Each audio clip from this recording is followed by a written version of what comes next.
From 1858 to 1863, over 350 men and a few women traveled from eastern Canada and the USA seeking Fraser River and Cariboo gold. These parties took many routes and passes west over the Rockies.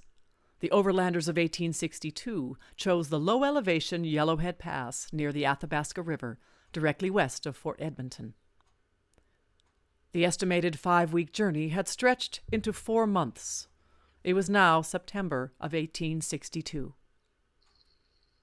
We're here at Disaster Point on the Athabasca River in Jasper National Park on the trail of the Overlanders. When they came through here, they couldn't follow the Athabasca River.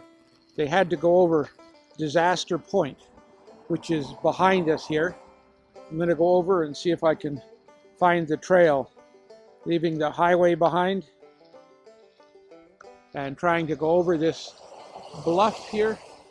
I'm told that the trail goes up the left side here. I'm not going to take that route up there.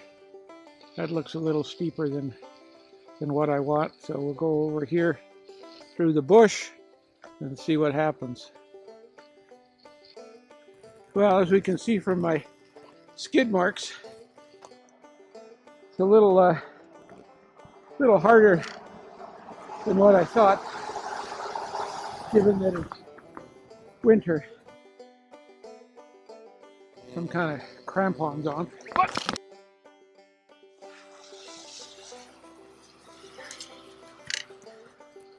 But certainly a view from up here.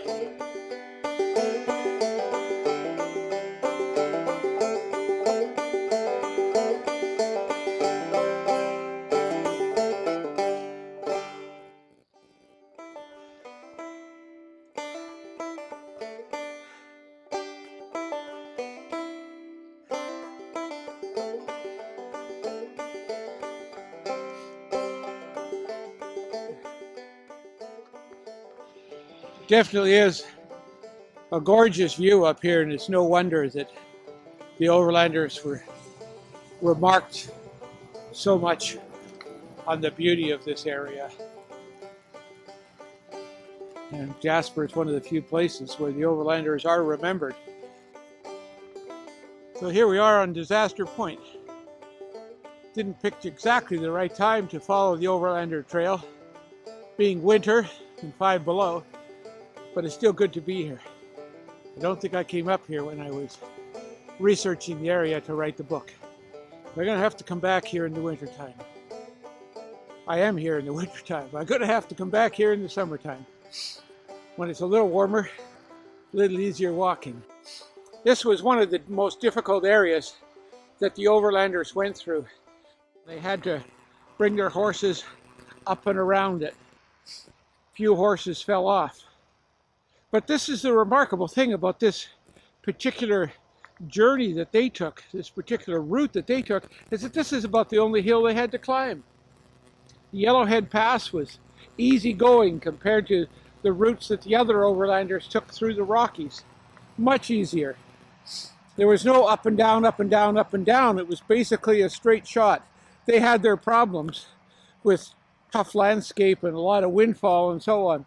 But this Disaster Point, this really is the only place where they had any mountainous trails like we normally think of. So I'm just hiking a little bit of it. Didn't choose the best time. It's about 5 below, so it's a little chilly and the trail's a little slippery. Other than that, great to be out here following the Overlanders. From the Athabasca River in today's Jasper National Park, the Overlanders headed west, past the headwaters of the Fraser River, through the Yellowhead or Leather Pass, to the old post at Tijon, where the 250 Overlanders split ranks. Well, we're here on the Fraser River at Tijon Cache, just below Rearguard Falls, where the Hudson Bay Company had a cache for their supplies for 2 or 3 decades before the Overlanders of 1862 got here. They arrived here thinking that they could go over the mountains, and in fact their was a route marked on the maps that way, but it wasn't a good route for them to take. Fortunately, there were some First Nations people here fishing for salmon, and they said, that's not the way to go. The way to go is down the river. So off they went down the Fraser River. A smaller party split up and went down the Thompson River, to which their diaries record when they went down the Fraser River, the natives here at Tijon-Cache said, "Poor white man, no more." After a couple of weeks on the Fraser, the scattered groups arrived at Quenelle Mouth, the main gateway to the goldfields around Williams Creek and later Barkerville. They arrived as the leaves were falling.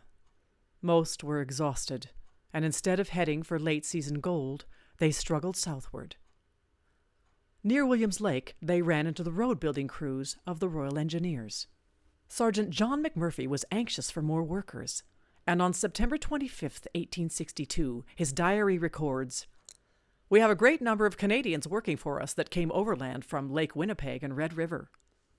Then on the 28th, he notes, "A party of the Overland Canadians has taken 2.5 miles of road to make at Bridge Creek, now 100 Mile House.